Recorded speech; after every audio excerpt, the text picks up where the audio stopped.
की जानिब से और अली जनाब मौलाना सैयद अहमद पाशा काजी साहब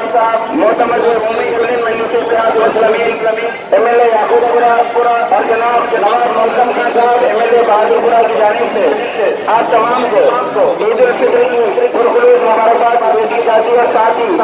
आप तमाम से आगा हजरत अल्लामा हाफिज शाह मोहम्मद अनवरुल्लाह फारूकी कादरी चिश्ती फजीलत अली रहमान ने हुजूर पाक अलैहिस्सलाम के इशारा मुबारक और मेरी जमात मजलिस इत्तेहाद मुस्लिमीन की जानिब से हल्क़े पार्लिमान हैदराबाद,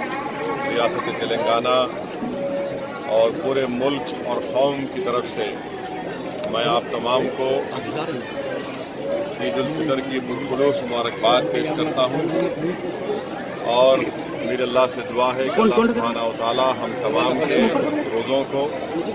अगर आपने हमारे चैनल को अभी तक सब्सक्राइब नहीं किया है तो यहाँ पर रेड कलर का सब्सक्राइब बटन दिख रहा है, उसे क्लिक करें और हमारे चैनल को सब्सक्राइब कीजिए और साथ ही साथ बेल आइकन को भी क्लिक कीजिए जिससे आपको ताज़ा अपडेट मिलती रहे।